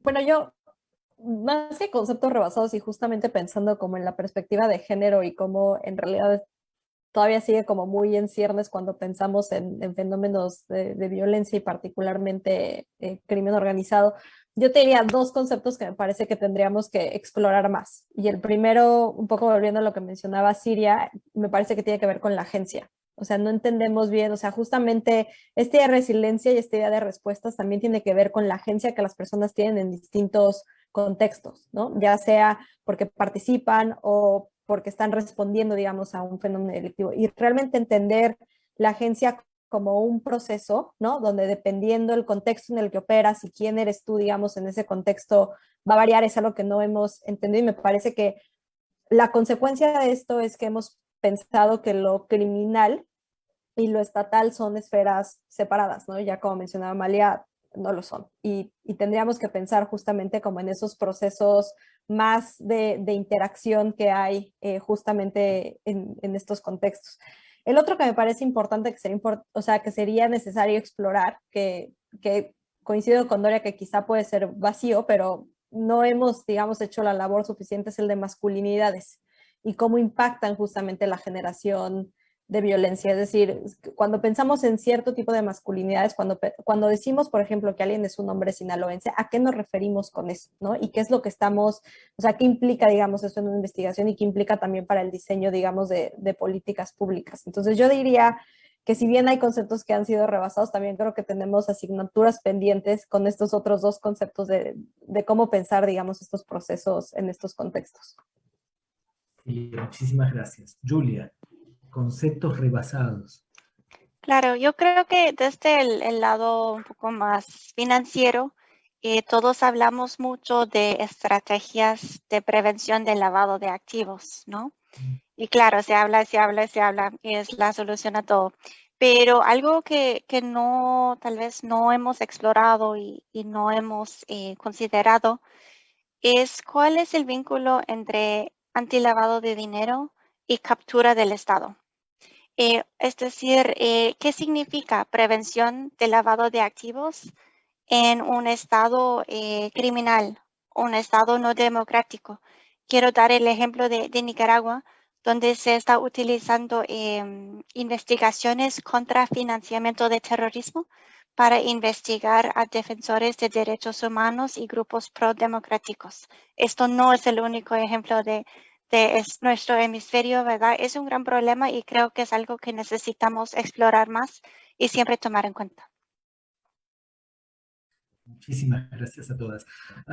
Tengo dos o tres preguntas, son muy genéricas, pero si las tuviera que retraducir un poco, refrasear, una de ellas me parece la más concreta, está relacionada con el impacto de estos nuevos esquemas analíticos que ustedes proponen en las políticas de seguridad. Doria creo que mencionó esto también, que son las recomendaciones de política pública, y comparto eso también, terminar una exposición y que la gente qué recomendación de política pública puedes hacer y uno no tener ninguna. Siempre dicen, no termines el paper diciendo que hay que mejorar el sistema de denuncia en México. Lo sabemos hace 30 años, lo sabemos todos, es genérico, es vacío, no dice nada. Lo sabe también hasta el Estado, que nunca sabe nada, también lo sabe, pero a nadie se nos ocurre cómo en serio, cómo con escasos recursos, cómo con una policía con debilidades, cómo esto, cómo mejorar la confianza, etcétera, etcétera.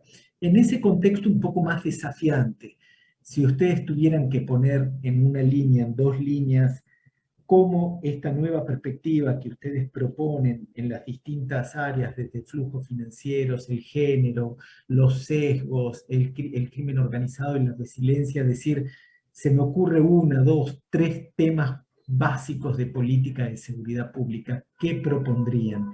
Y quizás podemos empezar al revés, primero con Julia. Si estás lista, ¿no te molesta? Sí, perfecto, gracias.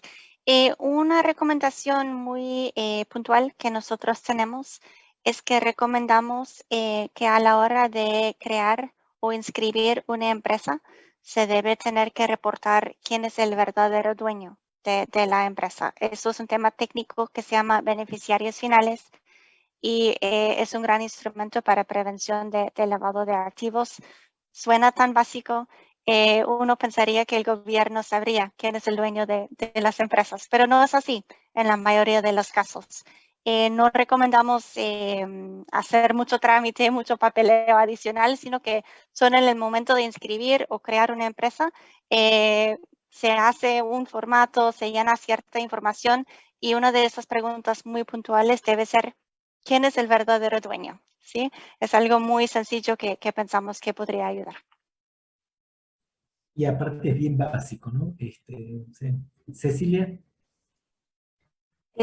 Pues digamos, en la línea un poco de lo que propone Julia, me parece que algo fundamental que tendríamos que hacer o sea, si los países se van a tomar en serio el tema de la implementación de la convención con perspectiva de género, es tener mejores datos, o sea, y estadísticas con perspectiva de género. Y esto no me refiero a que los datos estén desagregados, ¿no?, por sexo, sino me refiero realmente a datos que muchas veces son más cualitativos, que nos permiten entender justamente como las trayectorias, digamos, que llevan a alguien a delinquir, pero también entender justamente la composición de los mismos sistemas de justicia penal. Entonces serían, digamos, dos cosas: mejorar, digamos, esos datos con perspectiva de género, pero que también nos lo compartan. O sea, creo que en la academia también estamos, digamos, dispuestos a colaborar, y no solamente es que se generen, sino que tengamos acceso a ellos.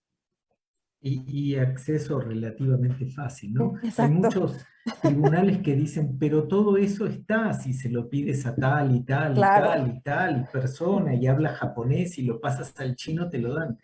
No, que esté, que esté Exacto, accesible, que está sean muy bien. accesibles, sí. Doria, ¿tú qué dirías?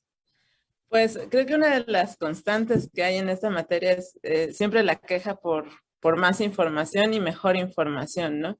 Incluso en la mesa anterior se discutió sobre la nueva información que estaba generando el Secretariado Ejecutivo del Sistema Nacional de Seguridad Pública, y creo que antes de eso tenemos que pensar el para qué queremos esa información, ¿no? Y está el más claro ejemplo del registro de personas desaparecidas.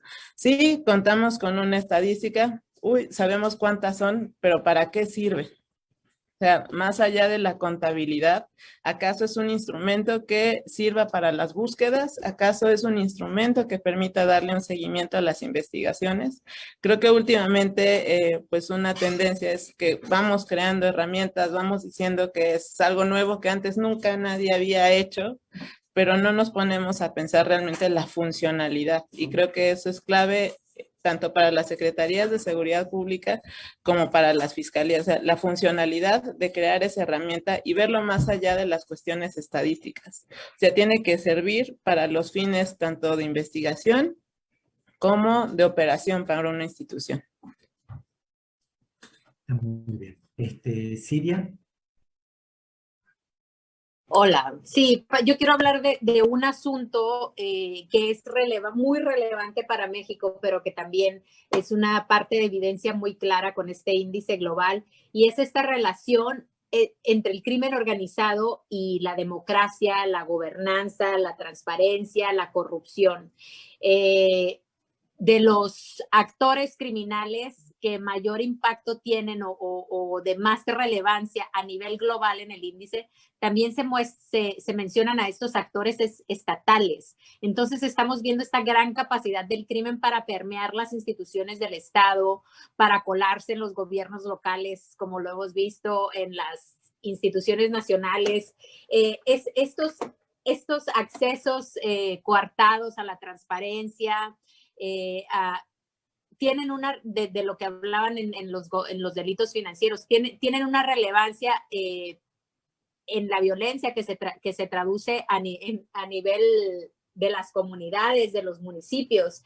Entonces, creo que también en el tema de México, si nos ponemos a ver cuáles fueron los índices de resiliencia más bajos que presentó México como país, están el de liderazgo político y gobernanza, con una puntuación de 3 de 10, y la otra que era la integridad territorial, que también tiene que ver con la gobernanza, que tiene que ver con el control que ejerce el gobierno de las fronteras y la vulnerabilidad que hay al crimen organizado ahorita. Bueno, es muy, muy, muy visible, fronteras, aeropuertos, etcétera, donde se trafican no solamente drogas, sino también otros productos ilícitos.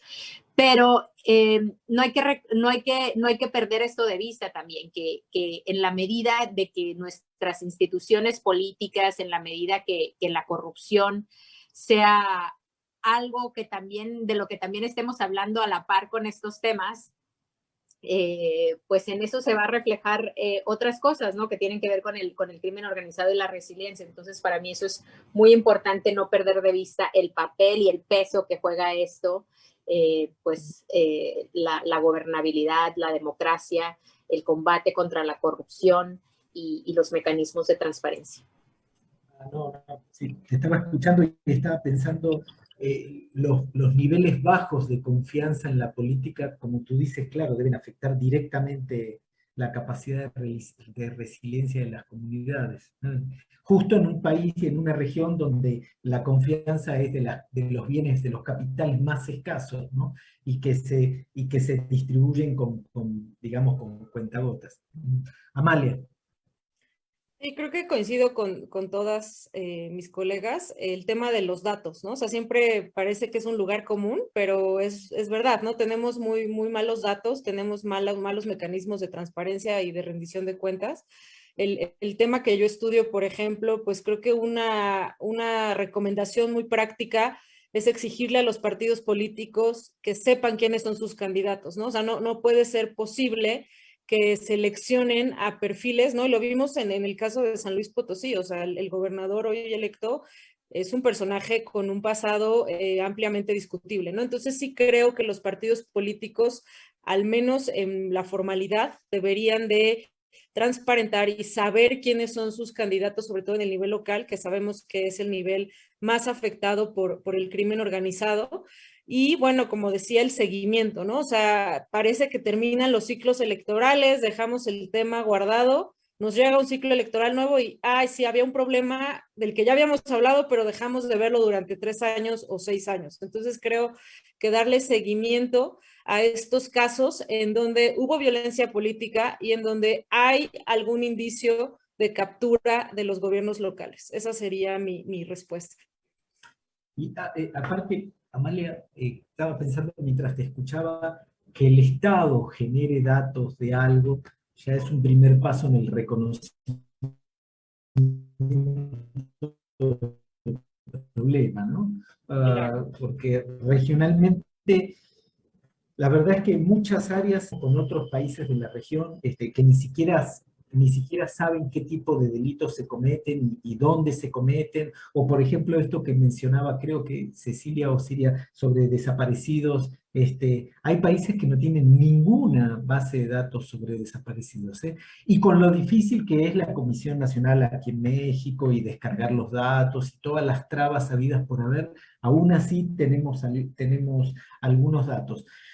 Tengo una pregunta que no sé bien cómo frasear y que tiene que ver con cosas que ya adelantó, por ejemplo, Doria, y es ¿de qué manera se puede incorporar el factor transnacional en las soluciones locales de la criminalidad?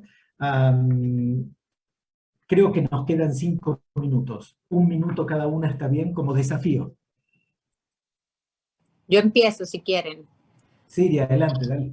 Sí, porque esto es mucho, empiezo porque esto es mucho el trabajo que nosotros hacemos. Cuando hablamos de que somos una organización transnacional y que esta herramienta del índice en realidad es una herramienta internacional o global, es para ver a México en comparación de otros países. Y bueno, otra de las cosas que hacemos, no me voy a alargar mucho, pero en el Fondo Resiliencia también apoyamos estas respuestas comunitarias al crimen organizado, construyendo las capacidades de activistas locales, periodistas locales, porque la idea es que quizás en estas respuestas locales podemos encontrar ideas, inspiración, proyectos que quizás podamos replicar en otras geografías, en otros países, y lo que estamos haciendo es construir una red global, no solamente la red de expertos contra el crimen organizado, pero también una red de activistas, de periodistas, de líderes a nivel local que nos ayuden a seguir esta conversación y este intercambio alrededor de la resiliencia. Yo complementaría el comentario de Siria mencionando que me parece que las fronteras, y justamente estando en una ofrecen justamente, digamos, información sobre cómo hacer eso. O sea, me parece que las zonas fronterizas con las complejidades que tienen y justamente donde converge, digamos, esta parte transnacional con lo local, nos da muchas pistas de qué se puede hacer y sobre todo me parece la participación cada vez más de actores subnacionales que trabajan, digamos, entre fronteras. Y me parece que sería interesante pensarlas no solamente como lugares que generan problemas, que lugares que generan amenaza, pero también lugares que nos dan pistas para pensar justamente en esto que nos preguntas. Doria, tú que criticaste en mi el caso, análisis local. En mi caso, pues creo que partiría de la comprensión del fenómeno que se está analizando y después tratar de identificar vínculos con otros fenómenos en otros países. En el caso, por ejemplo, de lo que nosotros llevamos a cabo en el proyecto de piratería, pues comenzamos investigando sobre el fenómeno de piratería y de repente en determinada zona de Michoacán pues encontramos un vínculo entre la piratería y algunas cuestiones de tráfico de estupefacientes que venían de Asia, ¿no? Y entonces uno podría pensar, bueno, que, o sea, de entrada si comenzabas a investigar este fenómeno no podías creer que hubiera algún tipo de conexión, ¿no? Y creo que al menos algo con lo que funciona, lo que tratamos de implementar en el observatorio es, no es necesario pues crear el hilo negro, no es necesario crear el hilo negro en las investigaciones, en absolutamente nada, ¿no? Entonces creo que también esa perspectiva de mirar más allá de las fronteras la tenemos que traer no solo por las características de los fenómenos criminales, sino pues también, ¿no? Si queremos de verdad dar luz a lo que está sucediendo. Si quieren, yo puedo hablar. Creo que me interesó mucho esto que decía Cecilia de las fronteras y, por ejemplo, en el fenómeno que yo estudio es bien interesante ver que de repente, o sea, los esquemas de gobernanza criminal que tratan de establecer las organizaciones criminales en México no son exclusivas de México, ¿no? Tuve la experiencia de ir a la misión de la OEA a Guatemala y nos dábamos cuenta que el cártel de Sinaloa tenía este gran interés por posicionar candidatos locales en Guatemala y seguramente ocurre lo mismo en otros países de la región en donde estos intereses criminales de gobernanza criminal se traducen, ¿no? Y van más allá de las fronteras. Entonces creo que estos marcos teóricos, conceptuales y de análisis, pues nos permiten entender otras realidades y también entender a estas organizaciones criminales como actores no solamente locales, ¿no? Sino que también tienen otros intereses puestos en otros países, ¿no? Julia, tal? 2 palabras. Nosotros no trabajamos mucho a nivel local, pero transnacional sí. Y yo creo que es importante recordar que cuando analizamos flujos financieros ilícitos, siempre tenemos por lo menos 2 países con datos oficiales que podemos analizar. Se supone que una exportación mexicana que va a Estados Unidos también debe ser registrado como una importación estadounidense desde México, ¿no? Entonces, para nosotros ha sido muy fructífero, muy interesante poder analizar esto desde los 2 lados. Perfecto, muchísimas gracias. Bueno, creo que para cumplir la norma más común en este tipo de eventos nos pasamos del tiempo. Les quiero agradecer a cada uno de ustedes muchísimo su contribución y su análisis. Llené como 2 páginas con preguntas y todavía quedan mucho. Creo que ha sido fructífero, resolvimos la gran mayoría de las dudas que recibimos. ¿Están ahí? Sí, aquí estamos. Perfecto, ya nos despedimos, cerramos el recording todo, lo hacen ustedes, ¿está bien? ¿O algo más? Muchas ¿Está bien? gracias. Yo les agradezco a todos de nuevo, que tengan muy lindo tarde, día, donde estén. Sí, gracias a todos y gracias por la invitación. Hasta luego. Muchas gracias, saludos a todas.